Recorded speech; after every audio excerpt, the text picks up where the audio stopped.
welcome back to the channel. It's been a while, I'll be honest. The last video I posted was a road trip to the south of France with my son in the summer. Fabulous, the roads in the Alps, absolutely beautiful. Anyway, today I'm on my way to see a friend of mine who we actually lost touch for quite a few years. And I knew Adam through the car scene, and we'd gone to a meet on a Sunday, not knowing that he would be there, and got talking to him, and then it had been that many years that I was like, "Is that you, Adam?" And he was like, "Is that you?" And I was like, "Mate, it's been years." So it was a bit of a weird one, but I've been wanting to do something different with the channel for a while, because I sold the TT and I didn't really have much content to produce. I mean, I've bought an old Honda motorbike, and I might release some stuff on that at some point. But in terms of right now and what I want to do is, you know, I watch quite a lot of YouTube, as probably many of you do, and you know, like people like Johnny Smith and Matt Armstrong, Chris Slicks and Dean from Save and Salvage, you know, absolutely fabulous lads doing great content, and I've got a lot of respect for them. And you know, I really wanted to find like a little bit of something that I could get my teeth into. And I was thinking about, you know, the car scene and how it's changed, you know, and I think back to sort of 20 years ago when I was about sort of 20-year-old and I was knocking about, you know, things were different. And if you're like me, about my age, I'm 40 now, you'll understand what I mean about how the scene's changed. And you know, when you get out there and you get into the summer months and people are meeting up and talking about their projects and the cars, it's clear that people are still busy and they're still doing stuff with cars, but it's not necessarily as much about like for the weekend and meeting up and chucking a fiver in your fuel tank and driving all over. It's sort of people getting busy in their garages and stuff. And I really want to capture that, you know, that love of cars, and that people are still, they're building their own projects, they're squirreling themselves away in their garages and getting on with something.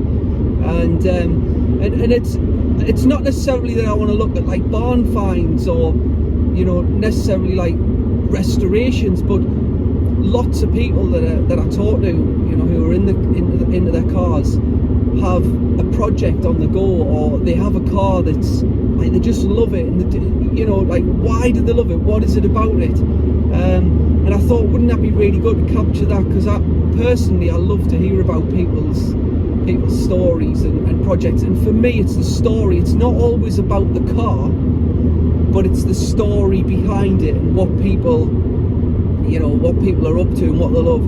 So Adam, who I'm on my way to now, who lives in the northeast of England like myself, he has had an early Mk1 Golf. I mean, I'm not very clued up on Golfs, and you know, they're not, I wouldn't say they're particularly rare, but his is not a GTI. I don't even, you know, it's not a driver or anything. But I remember talking to him a couple of years ago, and we sort of got back in touch, and he bought this Golf years ago.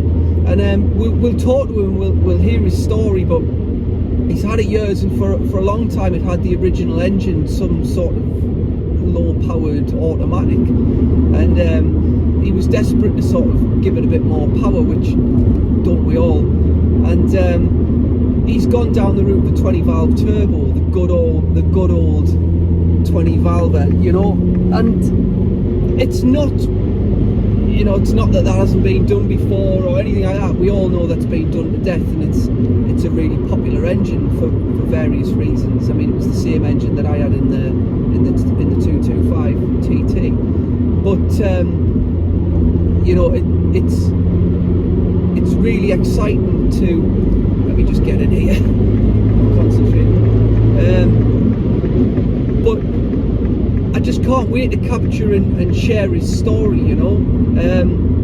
He's been busy for months in his garage, and I was on the phone with him the other day, and he was talking about the project and how it had come on. And I just said to him, mate, you know, would you be up for doing a video and just sharing your story? And he's like, yeah, of course I would. So that's where I'm going, and the next clip really, once I get there, will be, you know, we'll introduce him, and hopefully, he says it's on 4 wheels now. I don't think it's at the point of driving, there's a few jobs left to do, but it's certainly able to roll out the garage, and we'll have a good look, and we'll get really geeky and technical and talk about as much as we can anyway about this project and what he's up to and what he's hoping to do. So thanks for watching. For those few of you who do follow the channel, hopefully it's something interesting, and if you haven't already done so, press the subscribe button, give us a hand, get this channel going a little bit, and enjoy. See you in a minute. Right, so in this garage you've got your projects, I don't know, just my labour of love. How long have you had this car? Because when I saw you like a couple of years ago when we went to that meet, because I mentioned it in the intro, we'd gone to that meet, and I was like, is that you? And you were like, and like we just like rekindled that like that moment there, didn't we? And you had this there on a bit of a, like, not a stand, but like it was there for people to see, and you had it years and years, didn't you? Yeah. How long have you had this car? Before we get it out, like, so lift the garage, we'll get it out. So I've had this, so I've got it on my I got it on my birthday, right, in 2008. Right, so that's what? That's 16 years. Yeah. So it was sort of like a birthday present to myself. Like, I'd wanted one for ages, and like, I was driving about, well actually, you'll remember because I had my Polo GDI at the time. Yeah. So I was driving about that daily, and then this came up, and like my mate, so bit of a backstory behind how I got it. I want to know, So it was like an old fella or something, wasn't it? Well, it was, but I didn't know the guy. Right. So it was a guy in Bolton who owned this. Bolton's in near here, by the way. Aye, so he owned it from brand new. A guy called John Hodge. I never met the bloke. Like, it's a shame because I really did want to meet him. What year is it? 78. 78. I was thinking 77, but 78. Yeah. So, right. So, and a mate of mine who I went to college with, who I served my apprenticeship with, his friend owned a body shop in Bolton, and he'd seen this car like laid up at the side of the road for ages, and he went and knocked on the door. Yeah, as you do, right? Yeah, and in the end, how accurate the story is, I don't know. But apparently the guy had just got too old to drive it. There was no power steering, nothing. Like, he just had been sat beside the road, so he bought it. But he never registered it in his own name. He just bought it to do a bit of quick tidy up on the bodywork. It was a little bit rotten, and to sell it on. So my mate rang us and he was like, "I've got this car here. Do you want to have a look?" So you're like, you're the third owner, I'm the but really third owner. You're kind of the second because he didn't really do anything with it. Pretty much. He bought it, didn't register in his own name. He just bought it to tidy up the bodywork and shift it on. Right. Because he had no interest in it. He just thought it was a cool car. Yeah. So I'd wanted one for ages, and my mate rang us. He was like, "I've got this car here." So I was like, I don't even care what it looks like. He told us the colour, which is the colour that I wanted. He told us what year it was, how many miles was on it, and it only had the one owner. I was like, I'll have it. Sounds mint. How many miles is on it? Now is 82, I think, 82,000. So it was on 58,000 when I got it. So you've used it, and I've used it. Yeah, you've used it, and even then, even at 80,000, it's still low for what is essentially 40, nearly 50-year-old car. Nearly 50 years old. Yeah. So that's me. Shall we get it out? Aye. Yeah, let's get it out. Let's get right. All right. I'm going to move this tripod. Just, mate, I'm going to leave the camera here. You go for it. Just lift it up. Yeah, go for it. Go for it. Let's see it. Yes. When you had it open, and I came here before, I saw it like when you opened the garage. I was thinking that just looks. You've got it, like, for a smallish garage, you've got a really nice little setup here. Well, that's the thing. I mean, it's like, it's such a small, like, it looks tiny in the garage because it's only a single garage. Yeah. But like, it just fits perfect, and like, I can put my bikes down the side and stuff like that. But, but it's like, and I've had enough room to work on it because even though, so it's already been for a restoration once. Yeah. But everything else for this current, what I've been doing now, has been done in here. Yeah. So that's brilliant. Everything's been done in the garage. The beauty of these cars, or like this era, I suppose, is that they are smaller. You chuck Yeah. that Golf there, and it's a Oh, full garage. Yeah, exactly. You know, I'm gonna move the tripod and then we'll push it out. Yeah. If that's alright with you. Yeah, yeah. Let's have a look at it. Depends when you want it out. Just go, mate. Let's go for it. Do I need to do anything? Got it? Yeah. I'm not just gonna roll down this hill. Straight into my car. Oh, yes, look at it. It looks. It's still, the bodywork looks like. What have you done to the bodywork in the time you've had it? How long has it been in that garage for? As in, like, while you've like been while I've been working on while it. you've been working on it. 2.5 years, maybe. 2.5 2.5. years. I thought it was a little. Now while. now that I'm thinking about it, no, Yeah. it can't be that long. 2 years. 2 years. At a guess. 2 years. In fact, I started doing the engine 2 years ago, so I was still driving the car. What so it's was less than. what Put the is the handbrake car? Is it a GL? Is it a So- what is it? It's 1.5 LS automatic. Right. So that was what it was. How But, rare is that? Because I don't know my Mark 1. I know I mean- there was a GTI, there was a driver, there was what? So, well, if how many left is to be believed, it's the only one like that was still taxed and running as a 1.5 auto. 'Cause when in a we- 3-door tin top 78. Yeah, because you still see the odd 5-door. I mean, it's not that the like Mark 1s are rare. Yeah. They're still about. People still use them, and you still see the occasional one. Not very often, mind. But being a 1.5 auto, that's got to be quite rare. Because I remember you being a bit like, oh, do I take the original engine out? There was a little bit of that, wasn't there? There was. But and a lot of that, I think, was other people telling us that as well. And at the end of the day, it's come down to the point of I've had it for 16 years. I'm never going to sell it. Yeah. Not unless I have to. Yeah. And it's my car. I'm going to do what I want with it. And there's a lot of that though. Like, because I mean, I've just bought a Honda motorbike, which was really clean. I don't want to get into it too much, but it's 43-year-old, and a couple of people are like, oh, you I want to make a cafe racer, and it's like, oh, you're busting a nice bike, but I want it's for me. Yeah, it's yours. And this is your car. You can do what you want. I mean, you know, there's always going to be people that say, oh, you've spotted a nice car, but it's getting used, and you're doing what you want to do, and you're learning, and all the rest of it.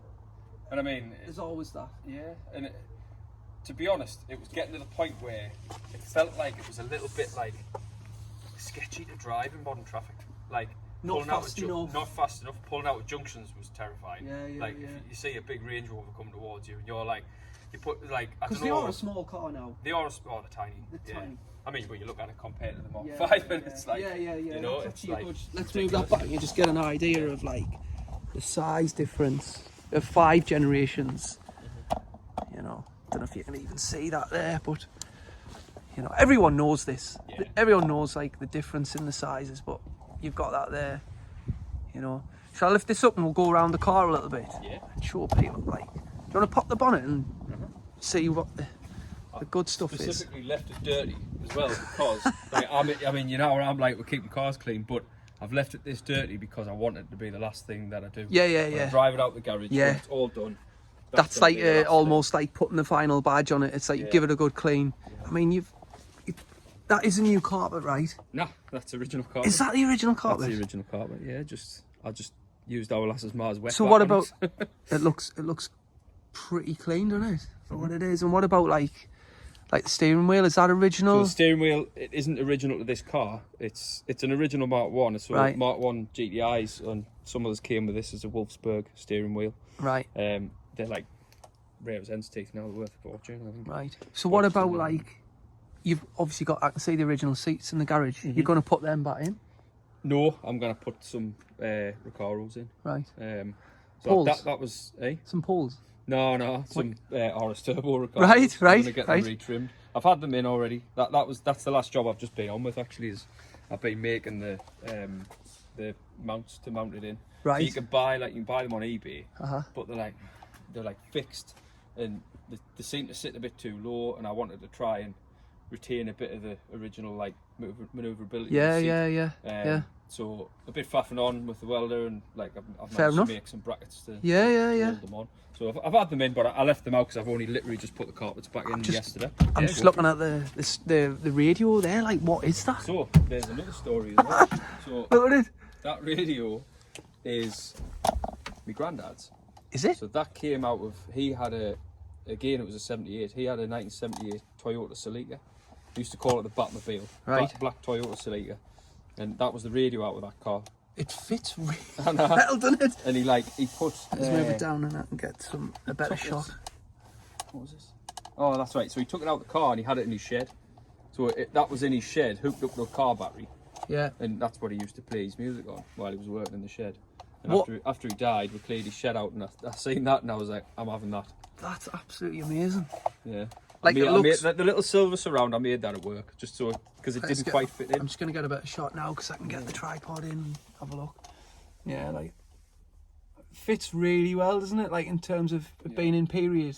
Sounds rubbish, but I'm not bothered, because it's like, well, yeah, it's part of my family. Yeah. I wanted it in there. See you down there. Yeah, so it's been... I would have liked to have done the loom myself, but to be honest, I just wanted it done. So I wouldn't have a clue with a loom. There was a guy on Instagram, Engine Swaps by Russ. He did the loom. Right. So I basically sent the TT loom off to him. He sent it back, and then you have about 5 wires to connect, pretty much. So you've got. What does it get rid of then?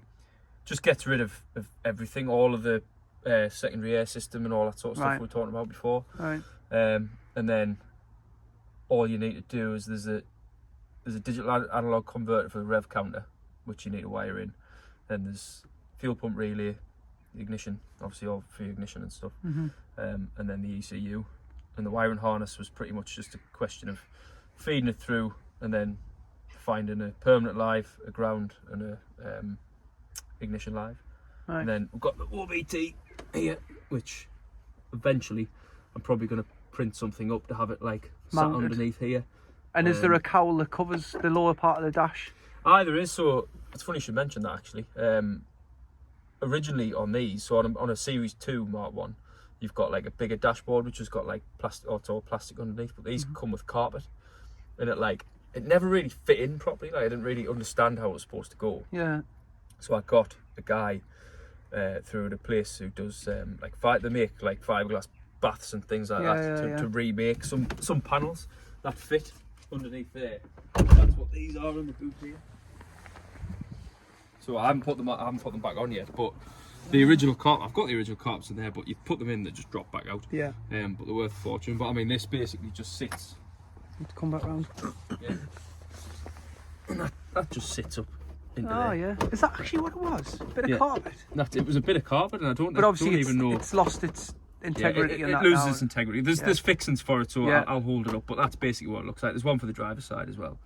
So you won't see. Yeah, that looks really tidy. Yeah. I like that little fasten seat belt. That was on it when I got it. Yeah. That's not factory. Seat belts in this are raj, like. Yeah. I don't know if you can so they haven't got buckles on. Anybody who gets into it, they're like, hey, where's the buckle on the seat belt? And it guns like that through that thing. How weird is that? And then you clip it on. Is that a Mark 1 thing? Yeah, not all of them came like that. Right. But, yeah. But this one, right, doesn't even have seat belts in the back. Yeah. I've never noticed enough in a Mark 1 to notice that that's how the seat belts are mounted. Brilliant. And then probably the only last thing to button up on the inside is this. So this is the original cowl for the automatic shifter. Yeah. Obviously I've had to swap it to manual. And again with the 3D printing, just going to get something printed that fits around there and then fit like some sort of gator on it. Yeah. Probably need to lift the shifter a little bit, like make this a bit longer. Yeah. Sat in the car, it is a bit low. Yeah. But yeah. Get to that. I'll get to that. Yeah. I just need to drive it now. While we're here and we've got the camera on it, I remember when I saw you last and you were talking about the pedal box because you were quite nervous about the pedal box, and obviously when we get the engine and we'll look at this 20 valve that you've put in, how's that gone? To be honest, a lot better than I expected. I mean, because it looks really nice, sitting there. I know there's obviously you've got the bottom of the dash, I presume the bottom of the dash to put in or something, a cowling to put in there, to cover the firewall and stuff, but it looks pretty good sitting there, doesn't it? So what I've had to do basically is, so that's a Willwood bias pedal box, right? So you can get, there's a guy on eBay who makes Mark 1 steering columns Right. With like a bias pedal box thing, and it sort of sits like up here. Yeah. But because this was an automatic, the steering column was different. So okay. So I basically, I was gonna get one of them ones, but it was like 350 odd quid, and that was like without any of the gubbins to go in it. Right. And so I just made it. So that Wilwood pedal box is mounted. I don't know if you can see. So you've got these like tubes here. Yeah, so I'm part of a club down in Washington, again, just near here, called Northeast Restoration Club. And it's got a load of tools. You basically pay like a yearly subscription. Got a load of tools you can use. So I went down and I machined these up on the lathe. So they're like sort of thick steel collars, and there's 4 of them. Yeah. Mounts up through the top of the bulkhead.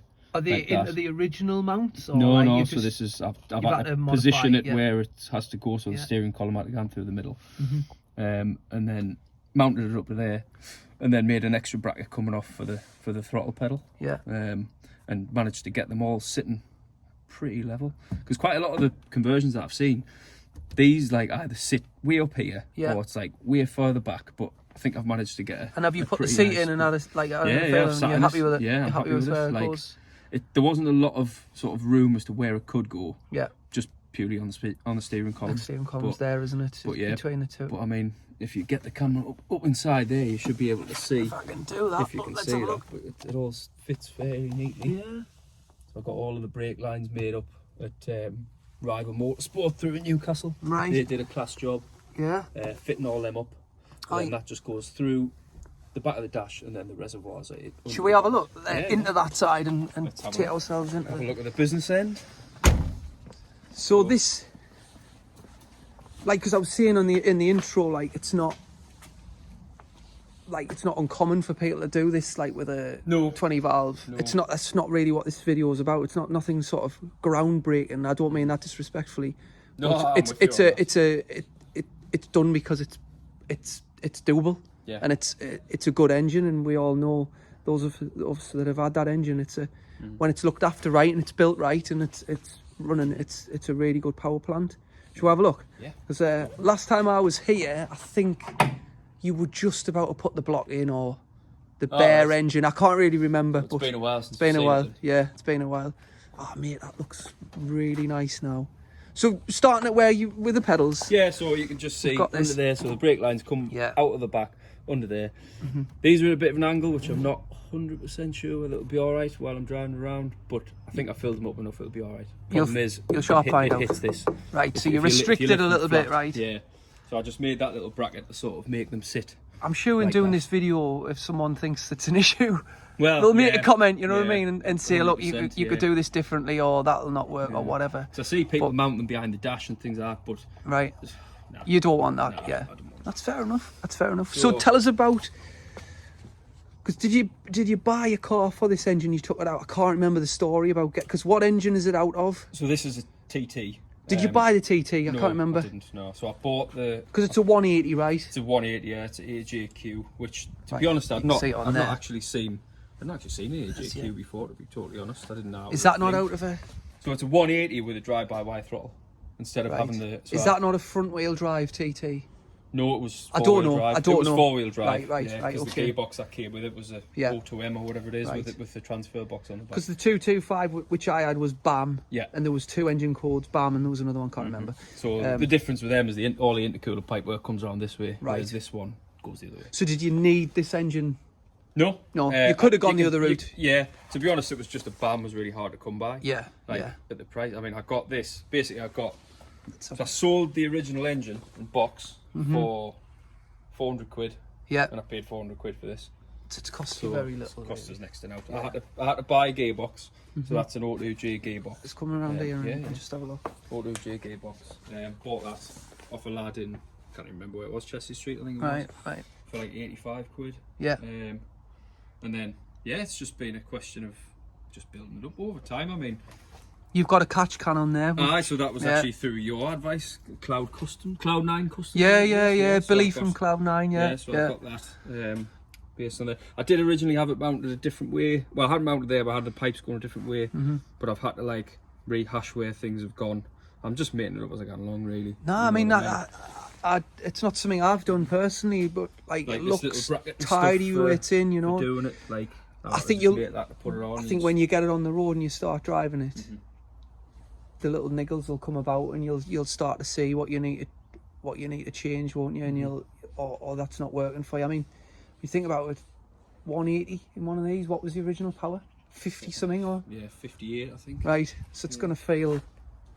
It's gonna feel really good, isn't it? It's gonna be more than enough. I mean, I know people go down like stupid power. Oh, I'm definitely not. I mean, this will literally be mapped to drive it okay, and then that'll be fast enough, I think. So what happens? So you've obviously fuel lines. I saw, as these things do, it just grew arms and legs. So it ended up, obviously it needed a fuel pump on, because originally it was a mechanical fuel pump at the front. Right. So we've got fuel going down there. There's a Cyclone fuel filter down there. Right. It's all AN fittings all the way back. Right. Then solid fuel lines underneath. Then there's a fuel pump just above the back axle. Right. The back.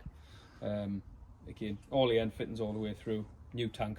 Right. The tank. I hit a speed bump in the street and put a big dent in the bottom of the tank. Right. That ripped the bottom, the little rubber hose off the bottom. So right. Again, it's just grew arms and legs. So I've had the beam out. It's all been powder coated. Right. We'll get under and have a look in a bit. Yeah, we can have a look underneath. But, so what did you? Sorry, I didn't mean to interrupt. No, you're all right. All new brake lines. Obviously, I've had to change the brakes up the front as well. Yeah.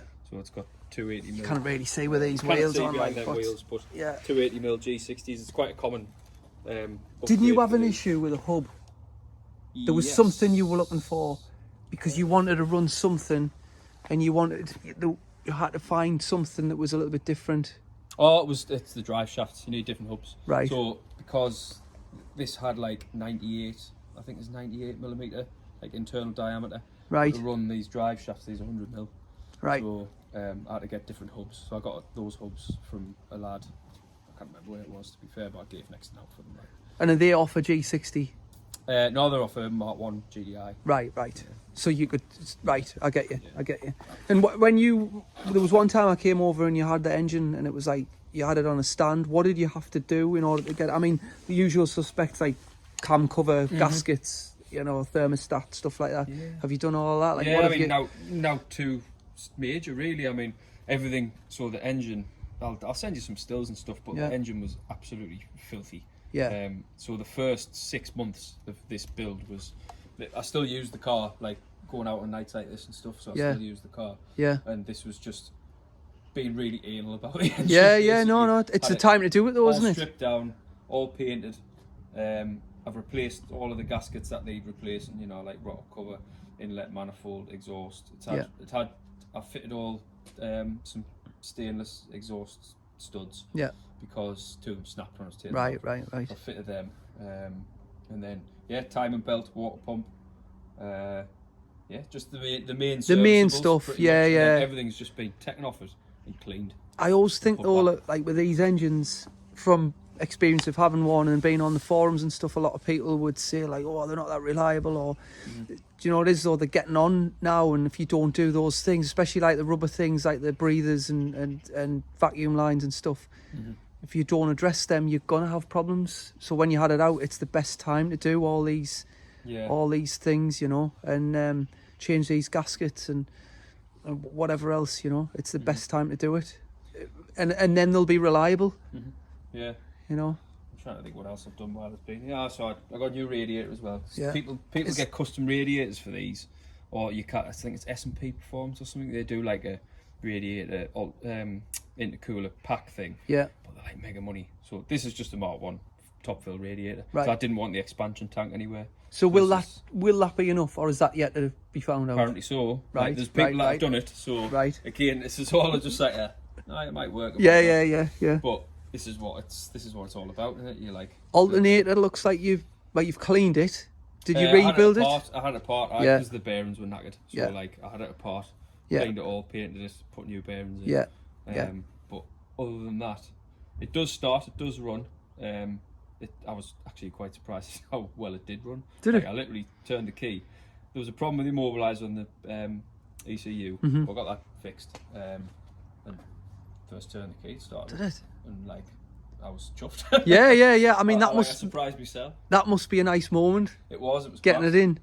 And I would run it now, but like I say, it's literally just, it's got a 3-inch downpipe on and out. So yeah, that's the next job. Yeah, I mean, always come back and then I'll put the GoPro in and we'll go for a drive when you've got it up and running. Oh, definitely. Should we have a look at like underneath and stuff? I'll see if I can get the camera like round. I mean, what's it like in the boot and stuff? Yeah, like clean. I mean, there's a load of stuff in it at the minute, like, but it's pretty clean. I mean, these stuff are like hard this. to come by. So parcel Original shelves. parcel shelf without any 6x9 holes in it. Yeah. But yeah, so I mean, this is just other stuff, but it's clean, isn't it? It is like, pretty clean, to be fair. Like, because you'd said it's been. I remember you telling me before that it's had like a light restoration beforehand, and you were doing some bits to it. aye. Like you'd done some underbody because it wasn't rotten. No, well, it was in certain places. Right. So, kind of the story harking back to when I first got it. So I replaced the Polo GTI with this. Yeah. And I drove this every day for 2 years. Yeah. And like, a lot of used to share lifts for work too. And I turned up at his door and he went, "What is this?" Like, Yeah. Like, there was water getting in down where the seatbelt is. So when you pulled the seatbelt out, it like smelled. Nice. A bit migging. Bit feisty. Aye. And like, he would like get in it after night. Was that for him? It's like that was the passenger one. Aye, the passenger one. Mine Well, was alright, so do you want to lift home? Didn't bother me. Like, but, want to lift home, mate? Soaking wet on your shoulder. Aye, but like the old boy who had it, like testament to him, he covered the whole thing underneath, engine bay, under the bonnet. Yeah. Wax oil, the full thing, yeah. like literally thick. And it was only when I took it for an MOT, and I pulled a bit of the wax oil off the top because I said to Russell, who lives around the corner, I said, I wonder what it looks like underneath here. So I started scraping something off, and then I realised that he'd obviously stopped at a certain point. Right, so right. At the top of the wings, I put a screwdriver in the top of the wing and I just pulled it like that. And it just went straight through. Right. And that was the point at which I was like, I can't drive this every day now. Yeah. I need to take it off the road. Yeah. And that was when the work started, really. So with that I didn't do any of the welding on it because at the time I wasn't skilled enough to do it. Yeah. You know what yeah. I mean? No, I think that's fair enough. I couldn't even do it now, to be honest. I'm still learning it. Yeah. But, yeah. I wanted somebody who knew what they were doing. So well, that leads on. You're talking about the welding. When I was on the phone to you, were saying about like the exhaust and the boost pipes and stuff. So you'd been quoted X amount of money for exhaust manufacturing and stuff like that, and then you were like, I'm gonna buy the bits and just learn myself, like refresh my head and do some bits myself. And that's what you've done, isn't it? Like you've So I've basically bought a TIG welder. So I did do welding when I was at college, when I served my apprenticeship. I did do a bit of TIG welding, but not much. And I just thought, I missed working on the car. One of the other reasons why I did this is because like it was great, it looked mint, and I liked driving it and going to shows and stuff. But I just missed working on it. So I started to do that, and then I thought, well, if somebody's going to charge us X amount to do it, like I know I could do it. It's just a question of practice, and I was quite enjoying being in the garage. Yeah.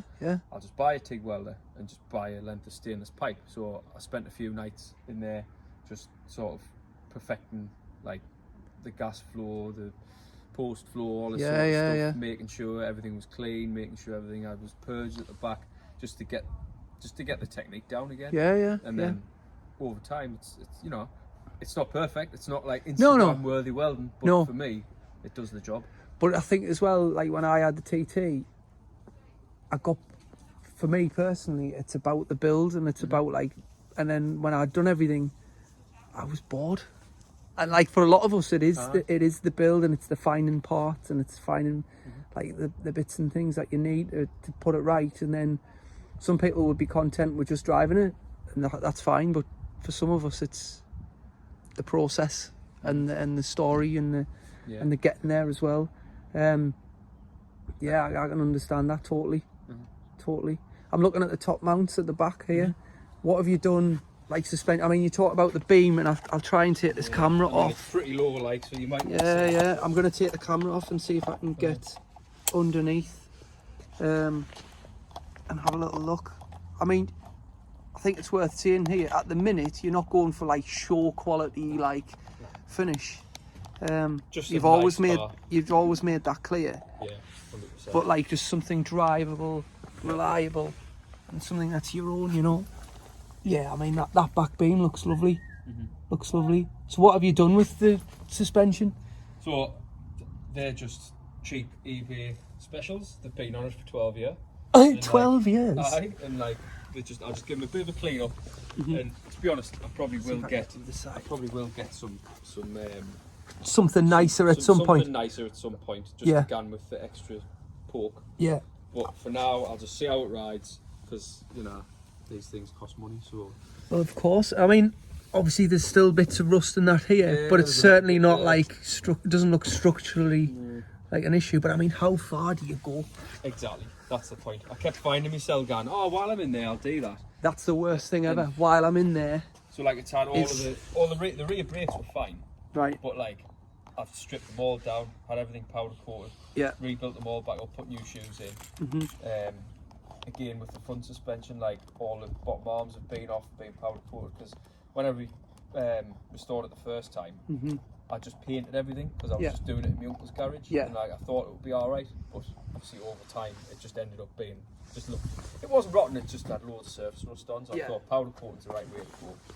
Yeah, I mean, it's relatively accessible and reasonably priced now for powder coating. It's the best thing to do really if you can, I think. Let's just adjust this. Is there anything else we haven't covered that would be worth sort of talking about? Just go around the car here. I like how you've left it dirty. Yeah. Because I get it, I totally get it. No, I don't think you should. Just come around this side. It's definitely just going to be the last thing. Actually, that's something we can talk about. Yeah, go on. The intercooler. So, Right. Can you even see it? Well, It's you quite can't. well. So if you look underneath the It's in bumper, there, yeah. if you look under the bumper, so you can see just underneath here. Bring it out. Hang on. Get it in. Oh, there's like a little grill there, isn't there? Like little slots. So a GTI came with 2 holes in the front, but mine only had the 1. Yeah. So I've had to chop another hole in the front of it, just to match it up with the other side. What do you mean? So this one was here? This hole here. So this hole wasn't there. Oh, right, but that one was. That one was. So it only had the 1. But it had the indentation. But it had the indentation, it just didn't have the right. hole in it. So I just copied that across into there Yeah. and then ground a hole out of it. Again, this is going to be one of these suck it and see things, whether it's going to have enough coolant for it. Yeah. I'm hoping it should be alright. My idea in the future is to possibly, like, cause I've been doing a bit of 3D printing stuff at work, and to try and make something that sort of fits it up into there, into that, because that recess is actually about that big. Right. Whether if it can fit under there and then make some sort of like channel on here to force air into it. Right, like a scoop. Yeah, that's something that you can't really see. Yeah. Just so it looks good, because I didn't want, like, most people mount these up here. Yeah. And then you've got to chop bits out of the back of this, the mount. Because you've tried not to like chop the car up, really. The shell, like you want to keep the shell as. Yeah. Because what is different with this shell compared to, like, let's say a GTI? Is there anything? Not really, I don't think. I mean, the only difference on Mark 1s that I'm aware of is if you've got what's classed as a small block, so 1.1, 1.3, right, the engine mounts in a different place on this right, side. But right. other than that, yeah, and that hole there, and the grill's a bit different, so like half of this grill's like blocked out. But so the shell itself, the shell, as far as I'm aware, is the same. Same. Yeah. Yeah. And what about, I mean, the chrome looks mint on these bumpers. Are these original? Yeah, they're original as well, yeah. The chrome looks really good on them. I mean, you don't see chrome now, no, like, on anything, do you? No. I mean, it's had a prang here and there, like this bit's a bit twisted down, the back one's got on, but again, they're like... But that's the patina of the car. They're just original, I'm not bothered that they're not, like, perfect. I mean, this was another one of these, like, while I'm in their jobs, so I took all the bumper off, took all the indicators out, had all the bumper hardware, all powder coated and stuff. Yeah. You could see, so, where's it, the tone eye somewhere, that there? Is that the tone eye? That's the tone eye. I don't think I'd want to tote by that. Doesn't look very strong, does it? But so that was like, that was rotten, and I saw that, and I was like, oh, well, I'll just take the bumper off, and then, well, I saw the back of the bumper after that. Yeah. So everything's been off for that. That's a proper while you're in there, like, isn't it? And then under here. So yeah, so I'm hoping the intercooler's going to be okay, but it's just trial and error really. So have you put But it all fits nicely. I've made all the brackets and stuff to mount it on, because that was the one thing I wanted, like a nice solid base for it to mount to. And you can see there, like it's rock solid. It's not gone anywhere, you know. But hang on, because I've just noticed something. That sump isn't original to that engine. Actually, no, you're right. Yeah. The So sump that is a shallow sump, yeah. Because that is really, that is, I mean, we're talking 4 inches off the floor there. Yeah, yeah. Like potentially you've got a future problem there. Potentially. Potentially. That's why I put the shallow sump on. Yeah. Because you definitely would have. It was that long ago that I forgot. So talk us through that, because you would have to do that, because the original sump is quite deep. I never actually tried it in the car with the original sump on. No. I just saw that you could get them and just bought it before I even tried. Because the engine in. I've changed the sump gasket on a 20 valve turbo, and they're a couple of inches deep, at least from memory. They're a couple of inches deep. So what have you done with the pickup pipe? Is that it's a standard pickup pipe. Sorry, no, it's a modified pickup pipe, but it all comes as a kit. As a kit, right? I can't remember what the company's called, where I got it from. And does that use a gasket rather than sealant? No, it uses sealant. Right. Yeah, so that's the factory one is sealant. Sorry, I'm just holding the camera. Because I know you get a load of problems with the pickup pipes, don't you? Where it sucks the sealant into the pickup pipe. Yeah, and blocks them and kills them. Yeah. But it's all been off Clean's new pickup pipe on. You can see those hubs you were talking about there as well, and the brakes. Yeah. Yeah. It's looking really well. I mean, there's obviously like still quite a lot niggly little bits to do, and obviously you need to get it running, get the exhaust done, and that's the next job, is the exhaust. So will that make it drivable? Yeah. So it's purely drivable now. It's purely just because it'll make a right exhaust. racket, and everyone will get upset around here. Yeah. And I mean, obviously it's going to need to get mapped and stuff, because I know they have a lot of problem with the throttle. Right. Sensitivity. Sensitivity with being in like a Mark 4 or whatever it is. Right. Wherever it came from, TT or whatever. But the throttle is a proper throttle on this, right? Or is it a flyby? No, it's fly-by-wire. Fly-by-wire, right? Okay. Yeah, because that was another thing. So I can't remember. What about the ECU then? APY or something like that. I can't remember what it is, but you get the throttle cable that comes across the top. I didn't want that. What, I mean, so you can convert it to a cable? You can, I don't know if you can convert the engine, but some 18Ts did come with a cable. Did they? Yeah. Right. Yeah. Right. So I thought they did, but I didn't know for certain. Like. But I wanted drive-by-wire just because it looks a bit neater. I mean, the plan is to actually run it with the engine cover on. Like I want the engine cover on. You want it to be on, I want it to look like factory, you know. Yeah. Yeah. But at the minute, it's just a question of get it up and running, get it driving. Yeah. I mean, I like that you've gone for. I mean, the paint's not perfect by any means, but the blue with the blue interior. It was frozen. Because that's the bolt down coils. When I had that TT, they were push down ones. Right. There are different coil packs for different engines. I'm not sure why or whatever, but there is a difference between some of them. It's a pretty healthy engine, to be fair. Like I mean, it had 80 odd thousand on it. Right. The time belt looked fine, to be honest, but I just changed it because it was out. Why wouldn't you? Why wouldn't you? It has to have a different. You have to fit a different tension out of these. You have to fit a tension off a Mark II. Let's have a look. Can you see it? You cannot see it. Oh, right. It's behind here, but because of the engine mount, you need to fit a different tensioner. But again, that comes with the mount kit. This is why this is so easy to do, because like the gearbox mount, the rear mount, and this side mount all just comes as a kit. How much is that kit roughly, out of interest? I think it was 300 quid or something. It's not too bad, really, is it? Might even be less than that. I honestly can't remember. Yeah. You stopped counting, didn't you? Yeah, you do. But that, it's not a fortune of money to get the bits that you would have to fabricate yourself. I mean, I could have done it a lot cheaper, but it would have looked a bit messier, I think. There's certain things I think that you just have to bite the bullet with and say, right, I'm going to have to invest in those. Unless you're like a really competent fabricator and that's what you do every day and you build every single part yourself. Yeah. That's fair enough, but these things are there to save people a little bit of time and having to buy all the bits to do it yourself. You can just buy a kit, But it's looking really, really tidy. I can't believe you're nearly there, to be fair. Because the last time you were here, it was like... I don't know whether the engine was in or it was in a stand or something. I can't really remember. I think it was on the stand, and then I spoke to you afterwards because I was talking to you about something. It was some pipe or something I sent you a video about. I can't remember what it was. Yeah, I can't remember. So I've literally just done that like last week, sorted all the water pipes out. Yeah. I just went up to V-dubs and just got a load of scrap bits. So is it water's in it? Yeah, it's full of Where water, is the coolant tank?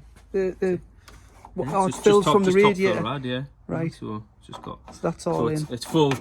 It was pissing out the heaters like when I first put it in. That's right, what the big thing is in the floor. But that was my own fault. I hadn't put a Jubilee clip on it. But, and what about the diverter valve here? What is that just left open like that? No. Or? So what I'm going to do is with this underneath here.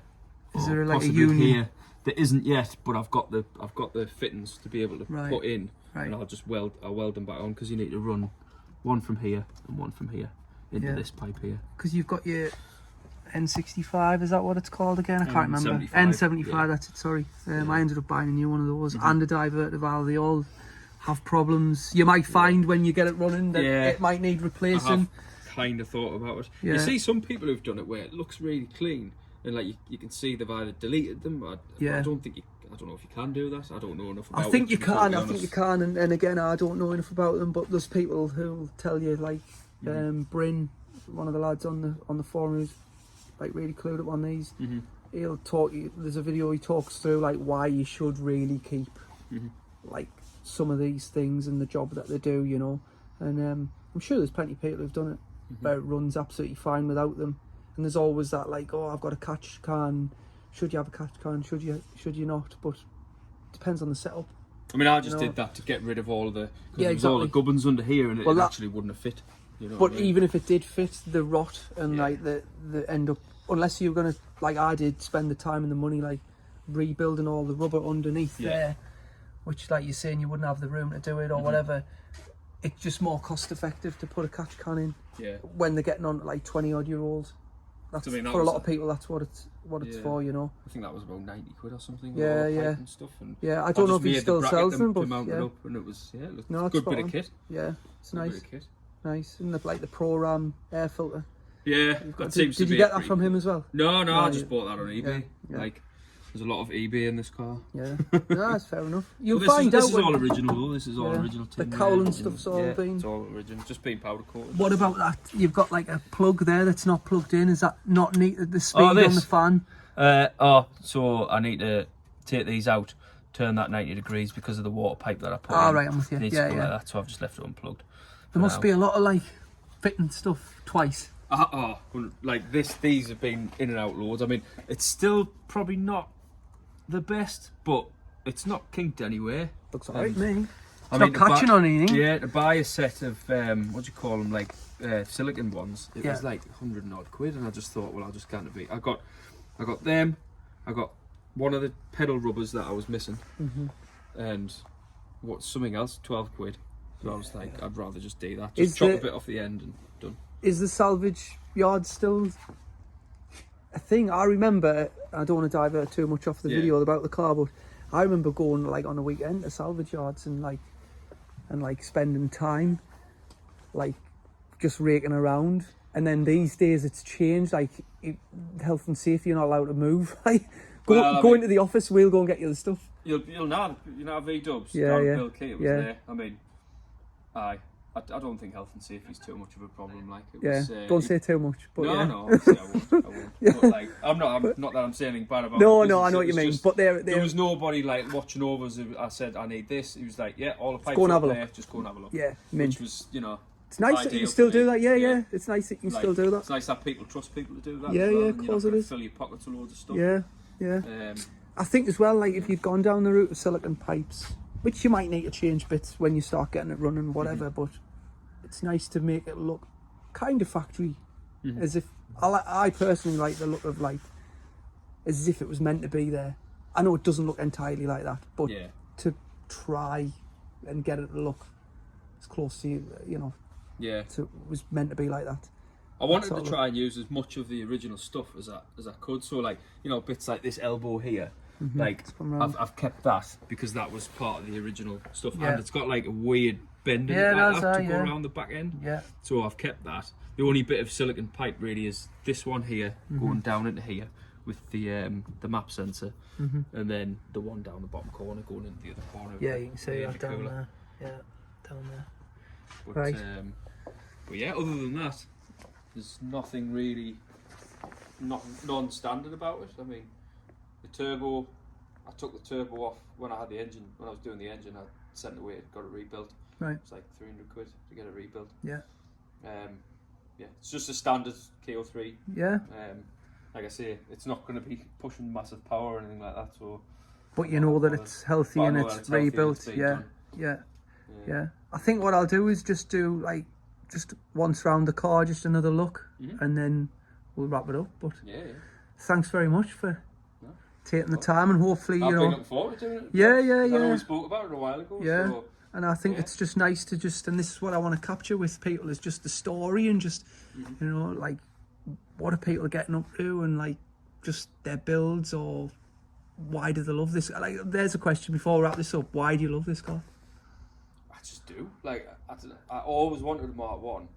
Like, it's called Angus, by the way. I didn't mention that at the start, but the reason for that is this. So, when I first got it, so it had... I don't know if the guy was Scottish or what, but it had that. It had, in fact, if you come in here, you can see. So up there, these are the original number plates amongst the other cars. But that sticker, these were stickers that were in the back window. So someone loved Scotland. So somebody loved Scotland, and then there's the other one. He had like some weird, see that like round thing on the right hand side there. That's like a temperature gauge, and that was stuck to the original where the auto shifter was. Alright. But it never worked. But it was just there, and I just felt like I needed to keep those things. Yeah. So that's where the name came from. Yeah, I mean, so while we're here, Angus came for that. The seats are actually in really good condition. The seats have been trimmed. Alright, that's just fine. the front though. This is all original, all around here. But the fronts have been trimmed. So I got. Some people are going to say you need to put these back in. Doesn't matter what they haven't sat on them. Yeah, right. Like, don't get me wrong, they're comfy and that, but like you sit. Are you going to keep them? Well, the plan is to reuse, because this fabric isn't original. Plus, like, it's got these like weird marks in, which like I don't know what that is. Whether it's something on the underside, it's just when it's been trimmed. So they're not original as they are anyway. No. So they're not. really, your argument could be. Yeah. I mean, you see those powder coated frames. Yeah. So these are the ones that I made for the Recaros. So they're basically. So I got these off a guy. He gives them for free. Actually, they're off a Mark 2. And what you could have is you had some which had like a sort of. You could drop the back end up and down. Ah, yes, so, I remember. So yeah. I tried to use on the them. polos and stuff, you could do that. So I tried to use them, but it was just too high. Like when it was sat in the car, even at the lowest. So you're not using these now? No, I am using these. So these have been. I've chopped and modified these up and like re-welded them, put different brackets on the bottom. Right. So this obviously sits in the car, and these plates here, that's to mount the Recaro on. Right. They look really nice. I know you're never going to see them, but I know. Again, I probably didn't need to get them powder coated, but like I'm a bit finicky when it comes to stuff like that. I think that's good. But you're going to use this fabric. Yeah. So on the Recaros. These I'll show you here. Might as well show you here. These are pretty good. So what are these out of? These are out of the Fiesta RS Turbo. They're actually in pretty good nick. They're actually a really nice seat. But they're dead comfortable. And I got them off a guy in Scotland. He bought them for his Mark 1, and they came with like some massive runners on the bottom. I don't know what they were off. But anyway, he dropped them off. He came from Edinburgh. Did he? He was like, I'll drop them off for you. I was like, what? All right, didn't bother. You're not going to complain about that, eh? So we dropped them off. And the bolsters look really good. It's kind of a shame to take this material off, but it doesn't suit the car. So the plan is to use that original looking fabric down the middle. Yeah. And then this stuff is going to be like a leather, this colour. Yeah. Oh, that'll be really nice. And that means I don't have to get the back seats done either. So yeah, and it just ties in. I see it now. I get it. Yeah, I get it. I think a lot of people would get. Yeah.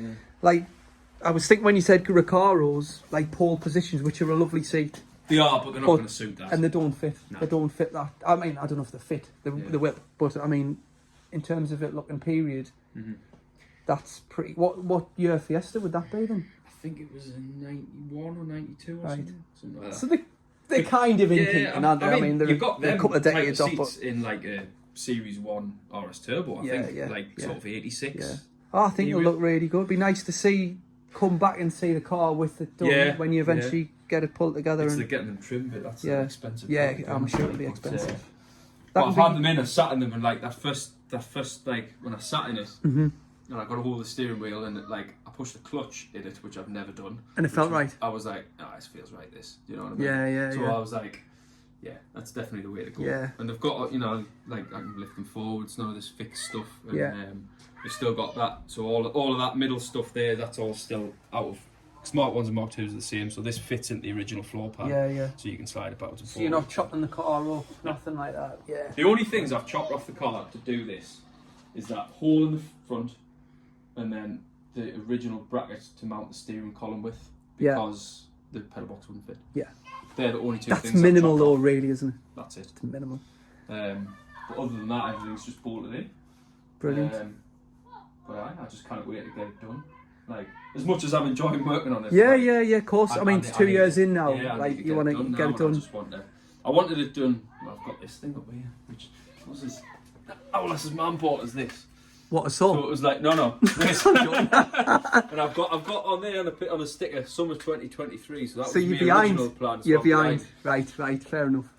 But we're getting there. No, it's brilliant. We're getting married next year, and that's going to be like, I know grooms don't normally have a wedding car, but I took the lad who's my best man. Yeah. I took him to his wedding in that. Yes. So he's going to do the same for me. Brilliant. So as long as it's done for them. Then brilliant. We'll both be happy about it, I think. Mate, I think it's really good, and I was about to wrap the video up before, but we got talking about the seats. But I think it's all good. I'll do just a walk around the car, and then we'll call it. But Adam, cheers, mate. Honestly, it's really, really good. So we'll just have a little walk around, and then just one last sort of shot of the car. Just looking at it outside like this, just class. It's just nice, we've been really lucky with the weather, because it's usually chucking it down, isn't it? But one thing we didn't mention, just as I'm going round, what's the crack with the wheels then? So the wheels, originally obviously it had steels on, which I've still got in the loft, but I put 13s on it when I first got it. There were not mini lights, what were they called? Star mags. Yeah. So they were cool looking wheels, they looked mint.